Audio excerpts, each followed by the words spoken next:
नमस्कार दोस्तों, मेरे यूट्यूब चैनल पे आप सबका बहुत-बहुत स्वागत है। आप सभी को अयोध्या में बनने वाले राम मंदिर की बहुत-बहुत शुभकामनाएँ। बोलिए जय श्री राम।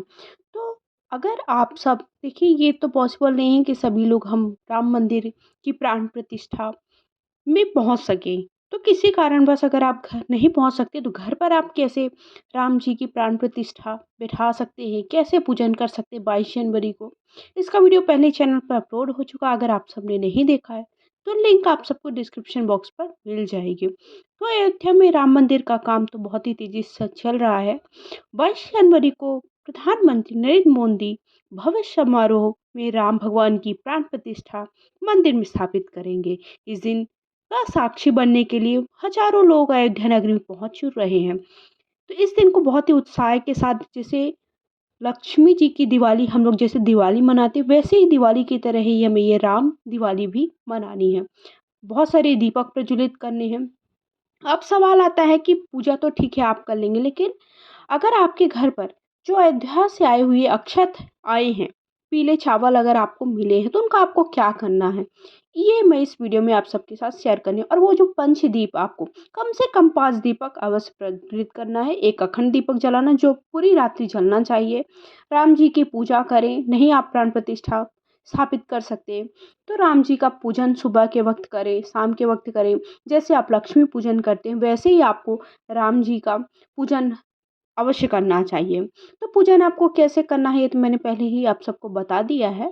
तो आप उस अक्षत का क्या करेंगे, अक्षत कहाँ रखेंगे, क्या करना चाहिए, ये मैं आप सबको इस वीडियो में बताने वाली हूँ। तो देखिए, अगर आपके घर पे अक्षत नहीं आ पाई, ये भी है कई लोगों के ऐसा है कि अक्षत नहीं आ पाए, तो बिल्कुल भी आपको दुखी नहीं करना है। आपको घर पर ही क्या करेंगे, आप अक्षत पीले कर सकते हैं और उनका जो प्रयोग करना चाहिए वैसे ही आप प्रयोग कर सकते हैं। लेकिन आपको बिल्कुल भी परेशान नहीं होना है कि अक्षत मतलब आपको न्योता नहीं आया है, ठीक है? तो अब आप वो चावलों का क्या करें, ये आपको मैं इसमें बताऊँगी। अक्षत यानी चावल देकर लोगों को निमंत्रण भेजा जाता है। इसके लिए हल्दी में रंगे हुए पीले चावलों का उपयोग किया गया है।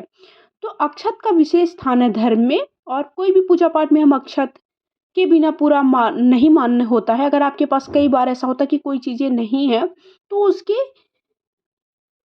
जगह पर हम अक्षत का ही प्रयोग करते हैं। जैसे हम कोई पूजा कर रहे हैं, किसी कारणवश हम कोई चीज़ भूल गए हैं, नहीं ला पाए हैं, तो उसे हमें अक्षत की जगह प्रयोग करते हैं। तो राम मंदिर से जो निमंत्रण है उसके रूप में अक्षत जो मिले हैं आपको, इसका आपको क्या करना है, उसे आप क्या कर सकते हैं, रेशमी कपड़े में बांध कर अपनी तिजोरी में भी रख सकते हो, जो कि बहुत ही शुभ माना जाता है।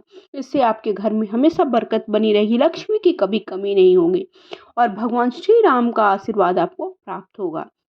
इसलिए आपको वो आप पीले चावलों को क्या करें, आप किसी भी रेशमी कपड़े में बांध कर रख दें।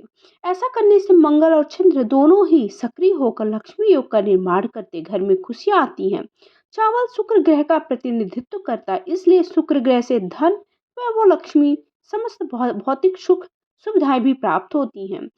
प्राण प्रतिष्ठा में खीर में भी इस चावल का आप उपयोग कर सकते हैं। अगर आप खीर बना रहे हैं घर पर तो उस पर भी आप इन चावलों का थोड़ा प्रयोग कर सकते हैं। उस खीर को परिवार के सारे सदस्यों को बांट दीजिए और घर के आसपास जो भी आपके आस पड़ोसी हैं उन्हें भी आप बांट सकते हैं। और इसके साथ साथ आप इन चावलों को मस्तक पर भी तिलक के रूप में भी लगा सकते हैं। किसी शुभ कार्य में घर से आप निकल रहे हैं तो इन चावलों को मस्तक पर लगा लीजिए, जो भी आपका कार्य है वो आपका कार्य अवश्य पूर्ण होगा। ऐसा करने से आपको किसी भी काम में जा रहे, चाहे आप सफलता प्राप्त के लिए या फिर किसी एग्जाम में जा रहे हैं या फिर किसी कार्य, जैसे आप कोई भी काम शुरू करने जा रहे हैं या फिर आप कहीं नौकरी के लिए जा रहे हैं, तो आप वो चावलों को लगा के जाएंगे तो आपका कार्य अवश्य पूर्ण होगा, आप सफल होंगे। तो धार्मिक दृष्टिकोण से अक्षत का विशेष महत्व है। इन चावलों को आप पूजा पाठ में भी प्रयोग कर सकते हैं। इसके अलावा जिन लड़कियों की हाल में शादी होने वाली है, उनके पिता उन्हें सौभाग्य के रूप में भी राम मंदिरों से आए चावलों को कन्यादान के रूप में दे सकते हैं।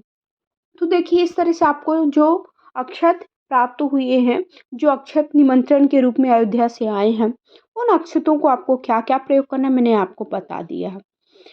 अब बात आती है, देखिए अभी तक आपने मेरे चैनल को सब्सक्राइब नहीं किया, पहली बार मेरे चैनल पे है तो प्लीज़ चैनल को सब्सक्राइब कर लीजिए, ताकि पूजा पाठ से जुड़ी आपको जानकारी समय समय पर प्राप्त होती रहे।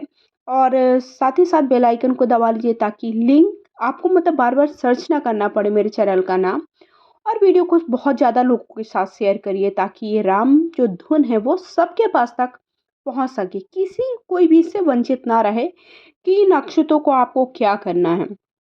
अब जो आपको पंच दीपक जलाने हैं, वो 5 दीपक आपको कैसे जलाना है, पंच दीपकों को आपको क्या करना है, साथ ही साथ देखिए पूजा मैं पूरी दिखाती जा रही हूँ, तो पूजा भी आप बैकग्राउंड में देखते जाइए।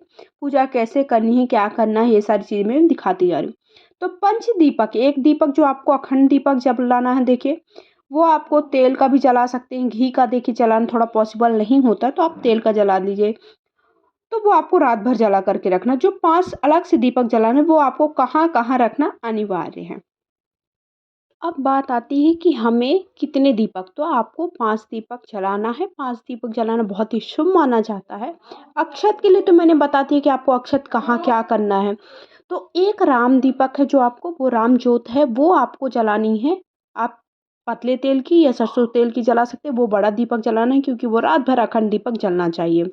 उसके साथ-साथ जब आप भगवान का पूजन करें, भगवान राम का पूजन करिए, उनके सामने ये आपको दीपक जला देना है, राम ज्योत वाला दीपक। उसके साथ-साथ 5 जो अलग से दीपक जलाना है, वो आपको कैसे जलाना है, वो आप तेल के भी जला सकते हैं, वो आप हो सके तो मिट्टी के ही बनाइए या फिर आप आटे का बना सकते हैं। बहुत ही शुभ माना जाता है 5 की संख्या में कोई भी दीपक जलाना, कोई भी जब भी शुभ कार्य हो, तो 5 दीपक आपको एक साथ थाली पर रख लेना है, जलाना है। और जलाने के बाद सबसे पहला दीपक आपको कहाँ पर रखना है, अपने मंदिर पे रखना है। देखिए ये राम ज्योत वाला दीपक अलग हो गया क्योंकि आप वहाँ अलग से पूजा करें, आप मंदिर पे भी पूजा करें, तब भी आपको एक दीपक अलग से कहाँ पर रखना है, मंदिर में रखना है, ठीक है? जहाँ पर आपका पूजा स्थल है। दूसरा दीपक आपको कहाँ पर रखना है, अपने रसोई घर में रखना है, जहाँ पर भी आप खाना वगैरह बनाते हो वहाँ पर रखना है। तीसरा दीपक आपको कहाँ पर रखना है, जहाँ पर आपकी तुलसी मैया, जहाँ पर भी आपने आंगन पे या फिर घर के बाहर जहाँ पर भी आपने तुलसी मैया का गमला है या तुलसी मैया है, वहाँ पर आपको रखना है। फिर बाकी के जो दीपक हैं वो आपको घर के मुख्य द्वार पर रखना है। तो इस तरह से आपको 5 दीपक जलाने हैं। 5 दीपक जलाना बहुत ही शुभ माना जाता है। अक्षत की आप खीर भी बना सकते हैं, खीर भी भगवान को ज़रूर चढ़ाइए। और इस तरह से आपको पूजा में अखंड दीपक जलाना और 5 दीपक अलग जलाने हैं। और अक्षत को आप चाहें तो कहीं पर भी तिजोरी में रख सकते हैं। वीडियो पसंद आए लाइक शेयर करें, चैनल सब्सक्राइब करें।